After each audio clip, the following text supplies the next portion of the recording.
saya menjaga poliklinikmu pada hari ini dengan Ibu siapa? Siti. Baik Ibu Siti, pada hari ini saya melakukan pemeriksaan postur, gait, dan juga vertebra.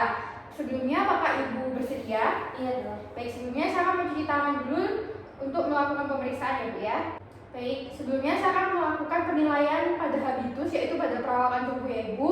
Baik untuk tubuh Ibu di sini bentuk tubuhnya yaitu adalah picnicus ya Bu ya. Bentuk tubuhnya cenderung sedikit bulat, lalu banyak jaringan lemak di bagian sekutan. Dan juga untuk di bagian tubuh Ibu di sini juga bagian dadanya di sini rata ya Bu ya. Lalu ototnya juga bertumbuh baik. Selanjutnya untuk menilai postur tubuh atau sikap tubuh, di sini untuk sikapnya tegak baik ya Bu ya. Baik, selanjutnya saya akan melakukan penilaian pada gerak tubuh atau body movement. Baik Ibu, silakan untuk berdiri dengan santai. Selanjutnya saya akan mengamati apakah adanya gerakan involunter seperti tremor, vasikulasi, tics, dan juga korea. Baik, di sini pada Ibu tidak ada gerakan involunter. Selanjutnya saya meminta Ibu untuk melakukan gerakan volunter berupa meluruskan lengan ke depan. Lalu di sini saya menilai apakah gerakan volunternya baik atau tidak. Baik, untuk gerakan volunternya baik, lalu tidak ada gerakan involunter ya Ibu. Baik, selanjutnya saya akan melakukan penilaian cara berjalan atau gait. Baik Ibu, silakan untuk melepas alas kaki.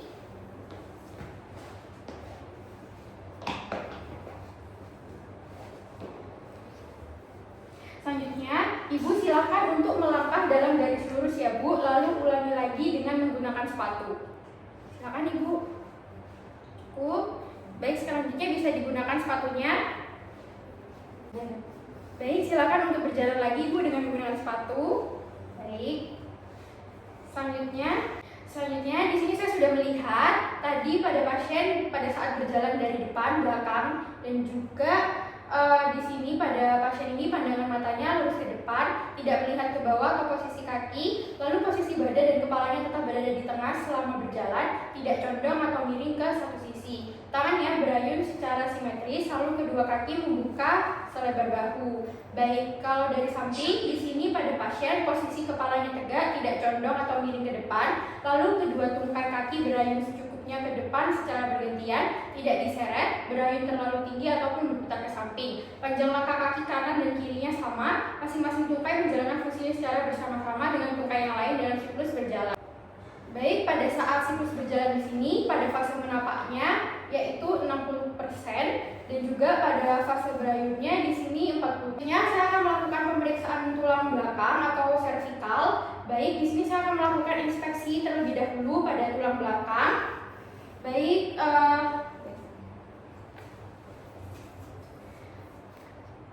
dari depan, normalnya di sini hidung, mulut, kartilago krifoid dan juga sternumnya terletak dalam satu garis vertikal. Lalu dari samping di sini normal, di mana meatus acousticus externusnya dan acromion terletak dalam satu garis vertikal. Bentuk normal, leher sedikit lordosis. Selanjutnya saya akan menilai di sini pada pasien tidak ada kelainan atau deformitas dari depan, samping, dan juga belakang. Selanjutnya, saya akan melakukan palpasi pada tulang belakang servikal, yaitu meraba prosesus spinosus vertebrae-cervicalis, menentukan prosesus spinosus pada C7 atau TH1 yang paling menonjol. Baik, selanjutnya saya akan menilai gerakan tulang belakang servikal. Ibu silakan untuk mendekatkan dagu ke dada. Baik, di sini normal yaitu sekitar 0 sampai 50 derajat pada fleksi. Selanjutnya saya meminta Ibu untuk mendongak ke atas. Baik, di sini pada pasien normal yaitu 0 hingga 60% pada saat ekstensi. Selanjutnya saya meminta Ibu untuk mendekatkan telinga ke bahu kanan dan juga kiri. Baik, di sini normal yaitu 0 hingga 45 derajat. Selanjutnya saya meminta Ibu untuk melihat ke bahu kanan dan juga bahu kiri. Baik, di sini normal yaitu 0 hingga 80 derajat. Selanjutnya saya akan melakukan pemeriksaan tulang belakang torakal. Baik, di sini saya akan melakukan inspeksi pada tulang belakang torakal. Baik, apabila dari depan, di sini normalnya bentuk dada dan payudara simetris kanan dan kiri. Baik, apabila dari samping, di sini normalnya dada payudara simetris, tidak ada yang lebih menonjol, bentuk punggungnya sedikit kifotik. Lalu, apabila dari belakang, normalnya kedua bahu, di sini terletak sama tinggi, skapula terletak setinggi vertebra TH2 hingga 3 hingga TH7. Jarak skapula ke prosesus spinosisnya simetris antara kanan dan kiri. Lalu di sini tidak ada kelainan atau deformitas dari depan, samping maupun belakang.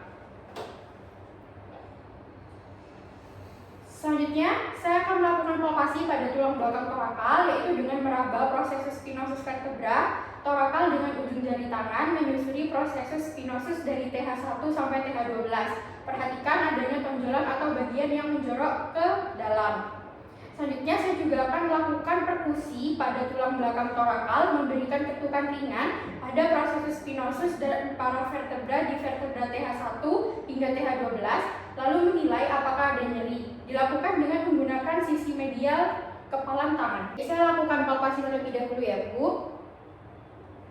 Baik, di sini normal, tidak ada tonjolan atau bagian yang menjorok ke dalam. Baik, selanjutnya saya akan melakukan perkusi.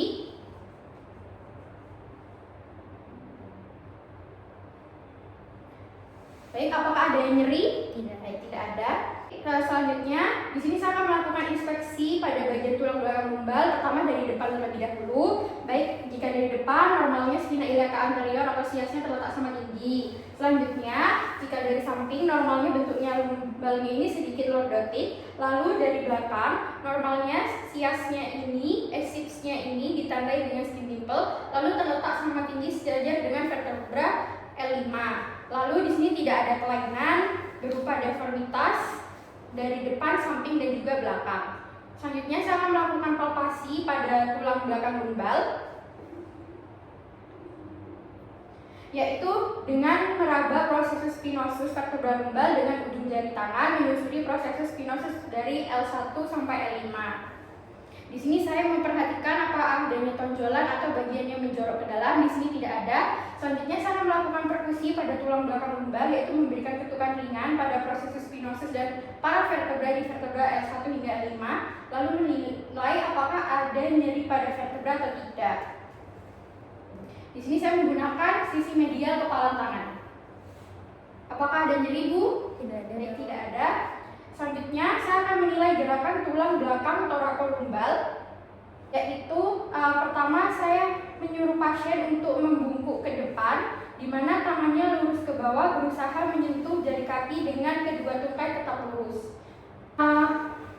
Dari fleksi depan, di sini normal ya, Bu ya, yaitu sekitar 0 sampai 90 derajat. Selanjutnya, saya meminta Ibu untuk mendongak ke belakang untuk melihat jangkauannya, baik untuk ekstensinya di sini normal 0 hingga 30 derajat.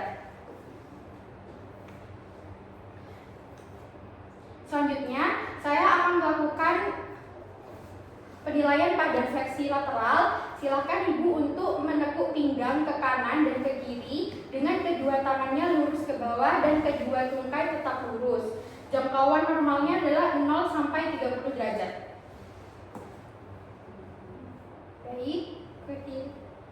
Baik, normal ya Ibu. Selanjutnya saya akan melakukan penilaian rotasi di mana badannya ini berputar ke arah kanan dan kiri. Stabilkan pelvis dengan menaruh kedua tangan pemeriksa di panggul kanan dan kiri pasien. Fiksasi juga dapat dilakukan dengan mendudukkan pasien di kursi. Baik Ibu, bisa dimulai. Baik, di sini hasil rotasinya normal ya Ibu, sekitar 0 hingga 30 derajat. Baik, dari hasil pemeriksaan tadi, hasilnya semuanya normal. Apakah Ibu ada yang ingin ditanyakan? Ya. Baik, terima kasih.